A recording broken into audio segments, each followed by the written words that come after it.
Hello class. आज हम tax का एक काफ़ी अच्छा चैप्टर हाउस प्रॉपर्टी शुरू कर रहे हैं। कहते हैं टैक्स, ज़्यादातर लोगों को पता है कि अगर आपके पास इनकम आएगी तो आपको उसके ऊपर टैक्स भरना पड़ेगा। तो काफ़ी लोग सोचते हैं इनकम मतलब तो वही ना, जहाँ नौकरी पे जाते हैं, पैसा कमा के लाते हैं, बिज़नेस करते हैं, उसमें पैसा आता है। नहीं नहीं, इतने ही सिर्फ इनकम में नहीं आते हैं। कई बार कुछ बड़ी प्रॉपर्टी के लोग होते हैं जिनके पास से जो रेंट मिलता है ना, वो उनके लिए एक बहुत बड़ा इनकम होता है। और कई बार ये इनकम का लेवल इतना ज़्यादा होता है कि ये किस कैटेगरी में आ जाते हैं, ये आ जाते हैं टैक्स की कैटेगरी में। समझ में आया? हो सकता है कोई सजल नाम का ओनर हो जिसके पास 3 से 4 बड़े बड़े घर हो और इतने हो कि यहाँ से रेंट का लेवल क्या होता हो, बहुत ज़्यादा आता हो। तो अगर इतना ज़्यादा आएगा तो हम बोल सकते हैं इनकम इज़ हाई। तो ये भी एक इनकम है। ये इनकम कहाँ से है? हाउस प्रॉपर्टी से।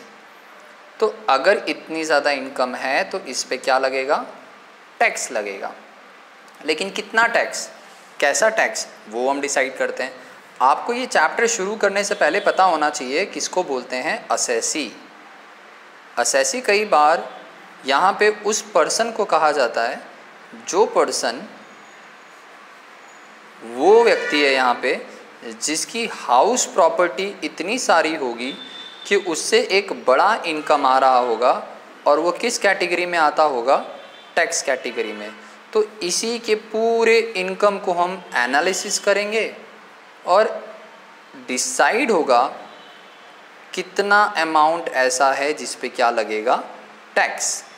तो जिसकी ये सारी एनालिसिस होती है उसी को हम यहाँ बुलाते हैं असेसी। समझ में आया? और आपको पता ही है असेसमेंट ईयर और आपको पता है प्रीवियस ईयर। असेसमेंट ईयर मतलब सपोज जैसे ये असेसी का हम 17 और 18 के ईयर में, 2017-18 के ईयर में हम इसका सारा हिसाब कैलकुलेट कर रहे हैं। इस ईयर में हम कैलकुलेट कर रहे हैं, तो ये असेसमेंट ईयर। कौन से ईयर का डाटा लिया है? तो जो डाटा हमने काउंट किया है वो 16-17 का किया है। तो जिस ईयर का डाटा हिसाब किया जाता है उसे बुलाते हैं प्रीवियस ईयर। जिस ईयर में ये हो रहा होता है उसे बुलाते हैं असेसमेंट ईयर। ये सब चीज़ें बेसिक्स हैं, ये आएंगी तो आपको ये चैप्टर बहुत अच्छे से आएगा। समझ में आया?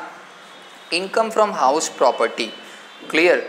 ये चीज़ें पता रहनी चाहिए। इसमें कुछ चीज़ें आप लोगों को ये क्लियर करा दूँ मैं यहाँ से, जैसे the following the 4 points emerge from the, ये इनकम फ्रॉम हाउस प्रॉपर्टी में एक एनुअल वैल्यू आता है। मतलब याद रखना, हम कैलकुलेशन पूरे ईयर का करते हैं यहाँ पे। Annual value that means the whole year value, ठीक है?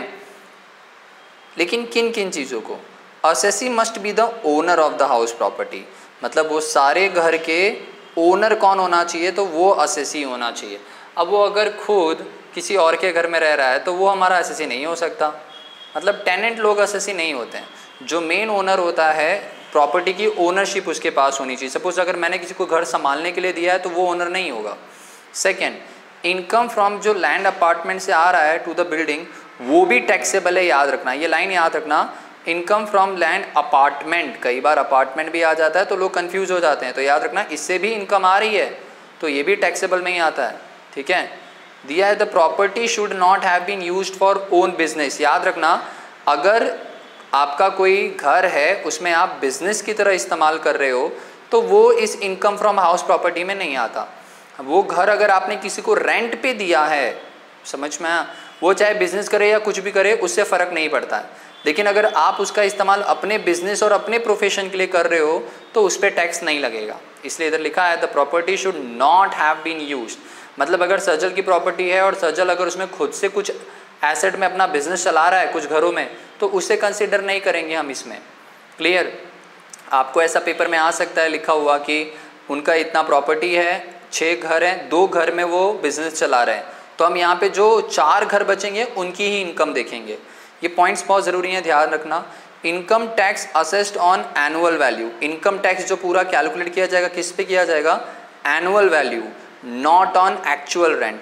कई बार क्या होता है, जो पैसा मिले ज़रूरी नहीं है कि उतना ही हमारा रेंट हो। उसमें कई बार कुछ खर्चे होते हैं, कई बार कुछ एडिशनल भी आता है, तो इसीलिए कहा जाता है जो इनकम टैक्स कैलकुलेट किया जाएगा वो एनुअल वैल्यू पे किया जाएगा। तो आज हम फाइंड करना सीखेंगे किसे बुलाते हैं एनुअल वैल्यू। धीरे धीरे चैप्टर में हम सबके एग्जम्पशन, सब में छूट, टैक्स बहुत कुछ देखेंगे। आज हम सीखेंगे कैसे कैलकुलेट करते हैं एनुअल वैल्यू। समझ में आया? तो हमारा अगला जो टास्क है वो है एनुअल वैल्यू। तो पहले जान लो एनुअल वैल्यू किसको बोलते हैं। तो यहाँ बताया है annual values the basis of charge of income. जो भी इनकम हम चार्ज करते हैं हाउस प्रॉपर्टी से उसी को हम बुलाते हैं एनुअल वैल्यू। याद रखना, जो चार्ज करते हो आप इनकम पे फ्रॉम हाउस प्रॉपर्टी, ठीक है, वो एनुअल वैल्यू होता है, ना तो actual rent receive. Annual value किसी भी प्रॉपर्टी की डीम टू बी वो टोटल वैल्यू बोली जाती है which might necessary be expected from year two year. मतलब एक उम्मीद होती है कि सालाना हमें इतना पैसा तो घर से मिलता रहेगा। सर जितना पैसा मिलता है क्या उसी को हम एनुअल वैल्यू बोल देते हैं? नहीं, जितना हम एक्सपेक्ट कर रहे हैं, क्योंकि सामने वाला तो हो सकता है ना अपने घर का रेंट कम दिखाए तो उसका एक्चुअल रेंट कम दिखाई देगा, पर एक्चुअल में उस एरिया की, उस जगह की जो रेंट की कीमत होगी उससे पता चलेगा ना एक्सपेक्टेड रेंट क्या है। ठीक है, तो ये थोड़ी सी चीज़ें याद रखना। हाँ, बस प्रीवियस ईयर को फोकस रखना वो बहुत ज़्यादा ज़रूरी है। अब मैं आप लोगों को यहाँ पे स्टेप सिखा रहा हूँ कैसे हम कैलकुलेट करते हैं। ठीक है, ये बहुत ज़रूरी चीज़ है, अच्छे से ध्यान रखना। तो हम कुछ सम्स को भी देखेंगे कैसे हाउस प्रॉपर्टी में एनुअल वैल्यू फाइंड की जाती है। तो जो सबसे पहले हम देखते हैं, याद रखना, हम लोग इस सम के अंदर पहले सीखेंगे एक्सपेक्टेड रेंट निकालना। एक्सपेक्टेड रेंट निकल जाएगा, उसके बाद हम सीखेंगे फाइनल एक्चुअल रेंट रिसीवेबल कैसे निकलता है। समझ में आया? अभी हमें यहाँ ये सीखना है what is actual annual value. ठीक है, थोड़ा अच्छे से ध्यान दोगे, टॉपिक बहुत अच्छे से पता चलेगा, तो धीरे धीरे टॉपिक आप लोगों को बहुत परफेक्टली आने लगेगा। एनुअल वैल्यू समझ में आया ना? सर पूरा स्टेप समझाओ, एक एक स्टेप्स बताओ हमें कि हम ये कैसे कैलकुलेट करेंगे। ठीक है, एनुअल वैल्यू आपको ईयरली जो वैल्यू आप एक्सपेक्ट कर रहे हो, समझ में आया? ईयरली जो वैल्यू आप एक्सपेक्ट कर रहे हो। तो कई बार क्या होता है, उससे पहले आपको समझना पड़ेगा कि घर का वैल्यूएशन कौन कौन निकालता है। मतलब ये जो रेंट होता है वो कैसे डिसाइड होता है। कोई बोल देगा रेंट 5,000 है तो आप मान लोगे क्या 5,000 है किसी घर का? नहीं, म्युनिसिपल वैल्यूएशन भी निकलता है। वो कौन से एरिया के म्युनिसिपालिटी में आता है, वहाँ क्या रेंट रेट चलते हैं, उसके अंदर भी आ जाता है। तो कई बार इनसे भी वैल्यू मिलती है, कई बार जिसका घर है उसने भी अपना वैल्यूएशन किया होता है, तो ऐसे अलग अलग देखने मिलते हैं। इसलिए अब जो स्टेप सिखा रहा हूँ ये स्टेप याद रखना। समझ में आया? जैसे सबसे पहले आपको एनुअल वैल्यू दिया होगा, याद रखना स्टेप नंबर 1, आपको एनुअल वैल्यू दिया होगा एज पर म्युनिसिपल वैल्यूएशन। अगर ये नहीं लिखा होगा, डायरेक्टली एनुअल वैल्यू लिखा होगा। तो एनुअल वैल्यू को, और सेकेंड, ये फर्स्ट, सेकेंड आपको दिया गया होगा, क्वेश्चन में लिखा होगा एक्सपेक्टेड या डायरेक्टली लिखा होगा फेयर रेंट। ठीक है, तो सबसे पहले जब टैक्स कलेक्टर है या आप जब टैक्स इन्वेस्टिगेटर है, आपको वो बनना है, टैक्स ऑफिसर बनना है, वो इन दोनों में से जो सबसे मैक्सिमम वैल्यू होगी उसको सिलेक्ट करेगा। समझ में आया? जैसे सपोज इधर लिखा होगा 1 लाख, इधर एनुअल वैल्यू म्युनिसिपालिटी ने दी है 1 लाख, एक्सपेक्टेड जो एक फेयर रेंट बोला जाता है ये दिया था 80,000। हो सकता है हाउस नंबर 1 का ये डाटा दिया हो, म्युनिसिपल वैल्यूएशन के हिसाब से रेंट होना चाहिए 1 लाख। ठीक है, और जो एक फेयर रेंट बोला जाता है वहाँ का वो बोला जाता है 80,000। तो किसको सिलेक्ट करोगे? तो इन दोनों में, याद रखना, इन्हीं दोनों में से जो मैक्सिमम होगा, मतलब इन दोनों में से मैक्सिमम क्या हो गया, 1 lakh is the maximum value. इसको हम बुलाते हैं एक्सपेक्टेड रेंट। समझ में आया? अब इस एक्सपेक्टेड रेंट को हमें कंपेयर करना होता है किसके साथ? स्टैंडर्ड रेंट के साथ। समझ में आया? किसके साथ कंपेयर करना होता है? स्टैंडर्ड रेंट के साथ। ठीक है, स्टैंडर्ड रेंट के साथ हम क्या करते हैं, अब वो थोड़ा सा फ़ोन पकड़ के हाथ में करते हैं तो थोड़ा सा मिस्टेक वगैरह हो जाता है लिखने में। स्टैंडर्ड रेंट के साथ, स्टैंडर्ड रेंट कितना है? क्वेश्चन में दिया रहेगा 90,000। सपोज क्वेश्चन में दिया रहेगा स्टैंडर्ड रेंट कितना है, 90,000। तो अब हमें इन दोनों को कंपेयर करना है। जो एक्सपेक्टेड रेंट आया, कई बार इसको ऐसे भी बोल देते हैं, एक्सपेक्टेड रेंट के बदले वो लोग ऐसे बोल देते हैं जो रेंट हमारा एक्चुअली में दिख रहा है। इसको वो लोग एनुअल रेंट भी बोल देते हैं, एक्चुअल रेंट भी बोल देते हैं, पर जैसा मैं बता रहा हूँ ऐसे ध्यान दोगे तो क्वेश्चन बहुत अच्छे से पता चलते जाएगा। समझ में आया? तो इसको अभी यहाँ पे फिलहाल मैं सिर्फ एक्सपेक्टेड रेंट रखूँ कि इसको हम क्या बुलाते हैं, एक्सपेक्टेड रेंट। फिर से मैं बता रहा हूँ, हाँ, सबसे पहले देखने का म्युनिसिपल वैल्यूएशन, फिर देखने का क्वेश्चन में दिया एक्सपेक्टेड रेंट, दोनों को कंपेयर करने का, सिलेक्ट करने का मैक्सिमम। तो मैक्सिमम आया 1 लाख, इसी को हम बुलाते हैं एक्सपेक्टेड रेंट। फिर इसी को हम कंपेयर करते हैं स्टैंडर्ड रेंट के साथ। स्टैंडर्ड रेंट मतलब भाई इतना रेंट तो होता ही होता होगा। इन दोनों में से हम सिलेक्ट करते हैं मिनिमम वैल्यू को। किसको सिलेक्ट करते हैं? मिनिमम वैल्यू को। समझ में आया? जो इनमें क्या हो, मिनिमम हो। तो इन दोनों में सबसे मिनिमम वैल्यू कौन सी दिख रही है? 1 लाख दिख रहा है या 90,000 दिख रहा है? तो इन दोनों में हमें मिनिमम वैल्यू दिख रही है, यस, स्टैंडर्ड रेंट की। तो अब आगे जिसे मैं बोलूँगा हमारा इस पॉइंट में रेंट, जो क्वेश्चन में कई बार हम लोगों को दिया होता है कि हमारा आंसर क्या है, तो इसको कई बार लोग एनुअल वैल्यू इसी को मान लेते हैं। हमें यहाँ ग्रॉस एनुअल वैल्यू चाहिए, आगे भी और कैलकुलेशन करना है। तो इसका आंसर आ गया एनुअल वैल्यू का 90,000। ठीक है, फिर से समझा रहा हूँ। पहले एक्चुअल वैल्यू एक्सपेक्टेड में से हाइयर को सिलेक्ट करने का, मतलब मैक्सिमम को, दोनों में जो हाइयर हो, जो आता है वो एक्सपेक्टेड रेंट 1 लाख। कई बार ये लोग सब लिखते नहीं है, 1 लाख नहीं लिखते हैं, नाम एक्सपेक्टेड रेंट नाम नहीं लिखते हैं, डायरेक्टली लिख देते हैं। इन दोनों में से हाइयर कौन सा? 1 लाख। किसके साथ कंपेयर करने का? Standard rent. सर अगर स्टैंडर्ड रेंट नहीं दिया होता तो हमारा आंसर तो फिर 1 लाख ही होता ना। यस, हमारा फाइनल आंसर होता 1 लाख। स्टैंडर्ड रेंट दिया सर 90,000, अगर 1,10,000 दिया होता तो 1 लाख हमारा मिनिमम होता। यहाँ 90,000 हमारा क्या हो जाएगा? मिनिमम। अब इसको फाइनली कंपेयर करने का किसके साथ? इसको फाइनली कंपेयर करते हैं भाई एनुअल, एक्चुअली में जो रेंट क्या हुआ होता है, रिसीव्ड हुआ होता है। एक्चुअली में जो एनुअल रेंट, देखो फर्क है, ये एक्सपेक्टेड फेयर रेंट है और ये बताता है एनुअल रेंट रिसीव्ड। तो अगर मुझे एनुअल रेंट रिसीव सपोज 1,10,000 दिया है, तो ये आंसर को जो यहाँ से सॉल्व करने के बाद आया हो, एनुअल वैल्यू भी बोल सकते हो, ये जो वैल्यू आया हो, इसको और एनुअल रेंट रिसीव को कंपेयर करते हैं और सिलेक्ट करते हैं मैक्सिमम वैल्यू को। बस यही सबसे बड़ा पॉइंट था, ये सीख गए, मतलब आपको मिल गया ग्रॉस एनुअल वैल्यू। यही सबसे ज़रूरी है फाइंड होना।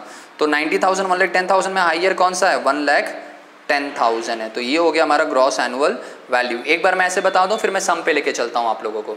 सबसे पहले इधर क्या दिया है? इधर दिया है सर म्युनिसिपल वैल्यू और फेयर रेंट। क्या दिया होगा? म्युनिसिपल वैल्यू और फेयर रेंट। इन दोनों को जब कंपेयर करो तो इन दोनों में से किसको सिलेक्ट करना है? मैक्सिमम को। ठीक है, फिर उसके बाद आना है स्टैंडर्ड रेंट। स्टैंडर्ड रेंट को और इस आंसर को जो मैक्सिमम आया हो, इनको कंपेयर करना है और सिलेक्ट करना है मिनिमम को। तो एक एनुअल वैल्यू मिलती है। इस एनुअल वैल्यू को और जो एक्चुअल में रेंट रिसीव्ड है, इन दोनों को सिलेक्ट करना होता है और इनमें से कंपेयर करके फाइंड करना होता है मैक्सिमम को। जो मैक्सिमम फाइंड करोगे वही होगा आपका ग्रॉस एनुअल वैल्यू। ठीक है, अब थोड़ा सम के जरिए समझते हैं, देखते हैं क्या राइट है या रॉन्ग है। ठीक है, जैसे सम नंबर 1 में देखते हैं।